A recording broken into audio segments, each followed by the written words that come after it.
দর্শক, এই মুহূর্তে আমরা অবস্থান করছি কর্ণফুলী নদীর তলদেশে যে টানেলটি রয়েছে সেই টানেলের ভিতর দিয়ে আমরা প্রবেশ করছি। কর্ণফুলী টানেলের আমরা আপনাদেরকে আজকে টানেল সম্পর্কে কিছু দেখাবো এবং জানানোর চেষ্টা করব।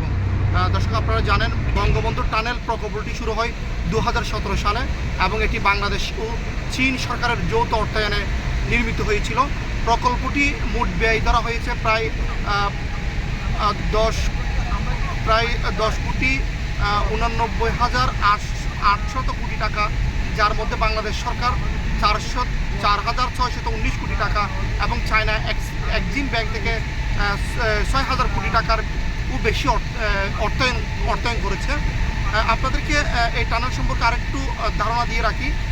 মূল টানেলের দৈর্ঘ্য 3.32 কিলোমিটার এবং সংযোগ সড়ক সহ মোট দৈর্ঘ্য 9.39 কিলোমিটার।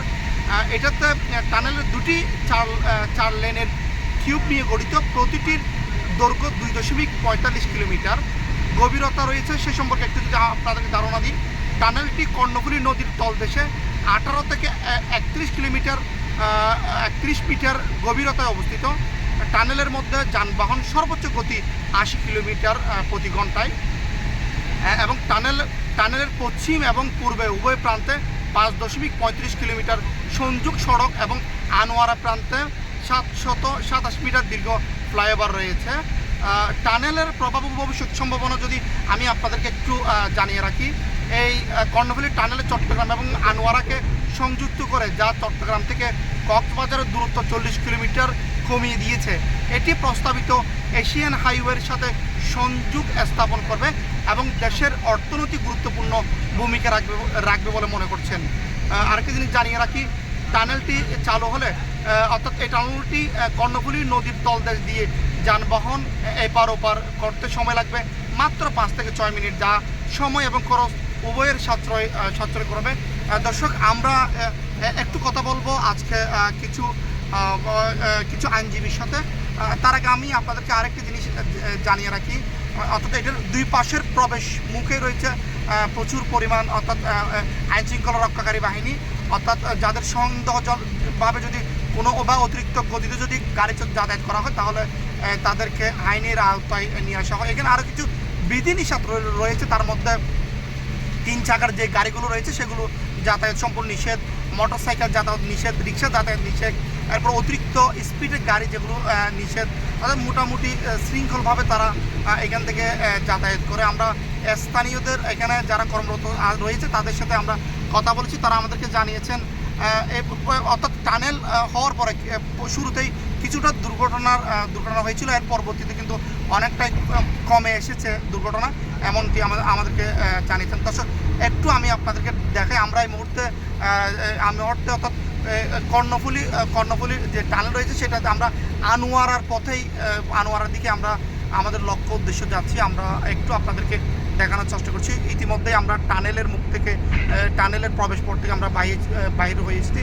আমরা এই মুহূর্তে একটু কথা বলবো চট্টগ্রাম জজ কোর্টের আইনজীবী এবং সুপ্রিম কোর্টের আইনজীবী অ্যাডভোকেট গোলাম মাওলা মুরাদের সাথে। একটু যদি আমাদেরকে জানাতেন আসলে এই টানেল সম্পর্কে যদি একটু আমাদেরকে বলতেন।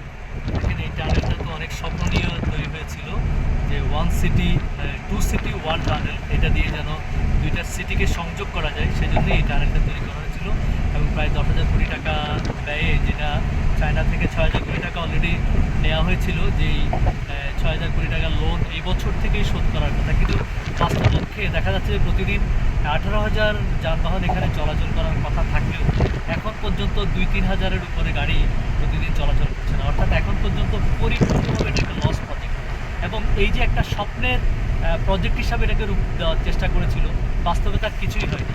যদিও এটা একটা অগ্রাধিকার প্রকল্প হিসাবে গত সরকার চেষ্টা করেছিলেন করার জন্য এবং এটার পাশে একটা 7 তারকা মানের একটা হোটেলও করার কথা ছিল। সেই হিসাবে কিন্তু এই টানেলটা তার কার্যকারিতা এখনও পর্যন্ত কোনোভাবেই দেখাতে পারেনি। সে কারণে আমার মনে হয় এটাকে আরও একটা কার্যকরী উদ্যোগ নিতে হবে যেন টানেলটা সবার জন্য উপকারে আসতে পারে এবং বিশেষ করে দক্ষিণ চট্টগ্রাম সহ কক্সবাজারের মানুষের। একটু আমি আপনার কাছে আসতে তার আগে একটু আমি দেখাচ্ছি যেখান থেকে আসলে আমরা যেখান থেকে টাকা আসলে আমরা একটু জানার চেষ্টা করবো আসলে এখানে কত টাকা নেওয়া হয়। হ্যাঁ,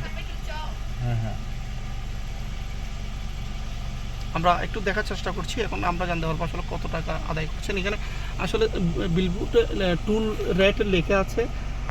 আপু কত টাকা রাখলেন এখানে? 250 টাকা। একটু আমি তার টুল রেট যেটা রয়েছে সেটা একটু আমি আপনাদেরকে দেখানোর চেষ্টা করছি।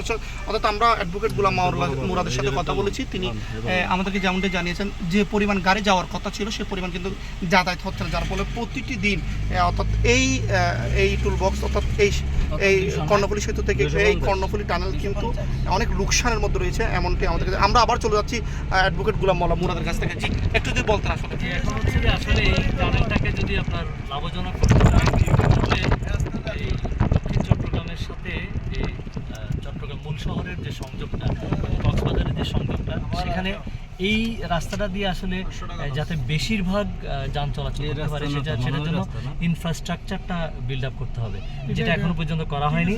এবং এটাকে পপুলার করার জন্য আরও কিছু উদ্যোগ হাতে নিতে হবে, যেটা সরকারিভাবে চাইলেই একমাত্র সম্ভব। জি অসংখ্য ধন্যবাদ গোলাম মুরাদ। দর্শক একটু আমি আপনাদেরকে দেখাই যেখান থেকে টুল আদায় করা হয় সেই চিত্রটা একটু আমি আপনাদেরকে দেখানোর চেষ্টা করছি। এখানে কিন্তু প্রতিদিন ছোট বড় বিভিন্ন ধরনের গাড়ি যাতায়াত করা হয়। বিশেষ করে যারা কক্সবাজার থেকে আসে তাদের এই কর্ণফুলী টানেলটা তারা দেখার জন্যই এদিক দিয়ে আসলে যাতায়াত করা হয়। এখানে যেই মালবাহী যে গাড়িগুলো রয়েছে সেগুলোর জন্য কিন্তু আলাদা একটি টুল বক্স রয়েছে। আমরা আবারও একটু দেখানোর চেষ্টা করছি। প্রায় 250 টাকা টুল বক্স আদায় করছেন।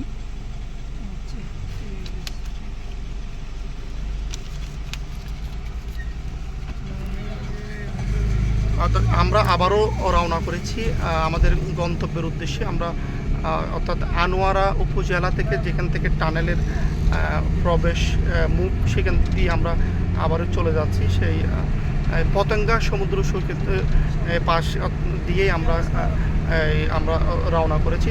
আসলে যেমনটি বলছিলাম এই আনোয়ারাবাসীদেরকে যেখান থেকে সময় প্রয়োজন ছিল পতেঙ্গা সমুদ্র সৈকতে আসতে প্রায় 2 থেকে 3 ঘন্টা, সেখানেই যারা বিশেষ করে দক্ষিণ চট্টগ্রামের মানুষরা যারা এয়ারপোর্টে বিমানবন্দরে যারা যাতায়াত করে তারা কিন্তু সর্বোচ্চ 20 থেকে 30 মিনিট অর্থাৎ তাদের নিজের গন্তব্যস্থানে তারা পৌঁছে বলে এমনটাই আমাদেরকে জানিয়েছেন। আসলে চমৎকারভাবে এই টানেলের কারণে সাধারণ মানুষ যাতায়াতের ক্ষেত্রে খুবই উপকারী। কিন্তু আমরা দেখেছি এবং অনেকজনের কাছ থেকে শুনেছি প্রতিদিন যে পরিমাণ গাড়ি যাতায়াত করার কথা ছিল সেই পরিমাণ যাতায়াত হচ্ছে না। আমরা একটু টানেলের চিত্রটা আবারও আমি আপনাদেরকে দেখানোর চেষ্টা করছি।